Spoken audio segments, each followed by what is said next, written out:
Lina. Hi, David. How are you getting used to living near the river? Pretty well, thanks. It's so peaceful here, and I love walking by the water every morning. You heading out shopping now? David. Yeah, my parents are visiting this weekend, so I want to cook something nice for them. Well, you're lucky. The best place to buy fresh food is the Riverside Market. It's in Green Hill District, right next to the footbridge. That sounds perfect. Is it hard to find? Not at all. Just walk past the post office and turn left after the flower shop. You'll see a row of wooden stalls. That's the market. David, great. What time does it open? It opens at 8 in the morning and stays open until 4. But if you go late, you might miss the good stuff. So I'd suggest going before 2. Got it. I'm hoping to get some fish. My mom doesn't eat meat. Lina, then you'll love the fish stall at the far end. Just walk straight through the market, and it's the last one on the right. They sell sea bass, prawns, and even smoked trout. David, smoked trout? That sounds fancy. Lina, it is. And they also have samphire. You know, that green, salty sea plant? It's great with butter and lemon. David, I've never tried it. How do you spell it? Lina, Sampphire. Just ask for a small bunch. It's not expensive. David, thanks. I also want to pick up some fresh vegetables. Lina, then you should stop by the shop called Daisy Organics.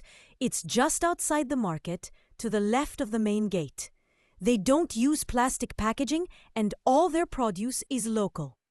David, that sounds perfect. I'll also check if they have any fruit for dessert. Lina, try the honeydew melons. Sweet and juicy. I bought one last week, and it was amazing. David, nice. And what about bread? I usually like to have some with dinner. Lina, the Market Bakery sells handmade loaves. Their sunflower seed bread is especially good. David, great tip. Do they sell cakes too? Lina, yes, not chocolate cake though, but they have lemon tarts and raspberry crumble. David, that works. Thanks a lot, Lina. I probably won't even need to go to the supermarket now. Sam. Hi, Lynn. Welcome to the team. I'm Sam, one of the managers here. Lynn. Hi, Sam. I'm excited to start today. Sam. Great. First, you'll need to visit the reception to show your ID and get your staff pass. Lynn. I got the email saying I should also fill out some forms there. Yes, that's right. Once you've done that, I'll take you to the staff room. You can put your coat and bag in one of the lockers. Lynn, do I need a key for the locker? Sam, yes, you'll get one. Just make sure you don't lose it. Leave it in the door when you're done, so someone else can use it. Lynn, got it. Sam, after that, you'll head to HR to meet Alice. She's very helpful. Lynn, I was told to bring my passport. Do they need to take a look at it? Sam, yes, or you can show them your driver's license. Lynn, I don't have one of those. Sam, that's fine. Alice will give you a uniform. Just let her know your size. I have to go sort out something else now. Lynn, no problem. Sam, you'll also need to check the stock in the grocery aisle. Make sure everything is properly labeled. If there's anything expired, take it off the shelves. Lynn, got it. Anything else? Yes, you'll also be helping in the bakery section later. Make sure to clean the counters and restock the bread. Lynn, sure, I can do that. Sam, one last thing. Make sure to wear gloves when handling food. We want to keep everything sanitary. Lynn, understood. Kiran, so Jane, you'll be off to Denmark soon to do your work placement. Jane, I'm really looking forward to it, and I've just started packing up all my books to put in storage. Kieran. Well, I hope they don't get spoiled.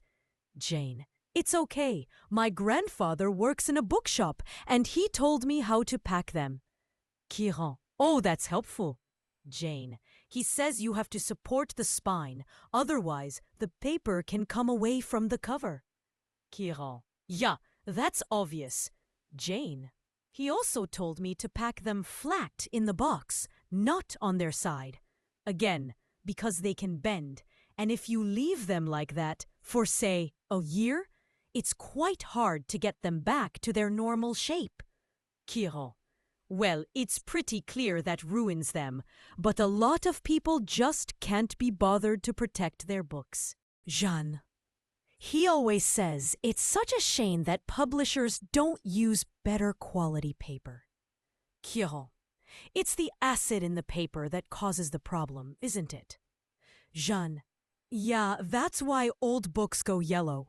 You know, some of the books my grandfather's given me are like that already. Kieran. Oh, I should dump them really if they're going to deteriorate further, but I'd feel bad. They'll always remind me of him. He's quite a collector, you know. Well, if they're important to you. Jeanne. Yeah, I'd regret just throwing them away. Kieran. You know, maybe it's because I've taught to treasure books, but I hate seeing students force open the pages of paperbacks. They press so hard they end up breaking the spine. Jeanne.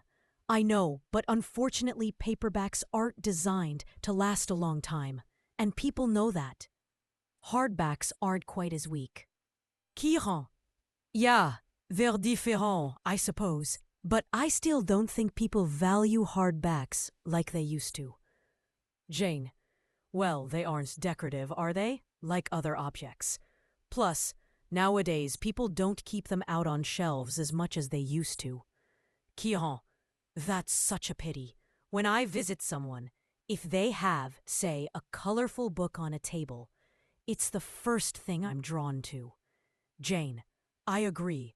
And book covers can be a work of art in themselves. Some are really eye-catching. Kieran. I've always been taught to handle books carefully. If you watch someone take a book off a shelf, well, they usually do it wrong. Jane.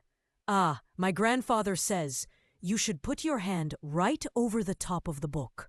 Or if you can't do that, pull the other books on the shelf aside, so that you can hold the whole cover. Kieran. When did you learn all this? Jane. He watched me pull a heavy book off the shelf when I was small, and it fell on the floor and broke apart. Kieran. Oh dear, I can still remember it.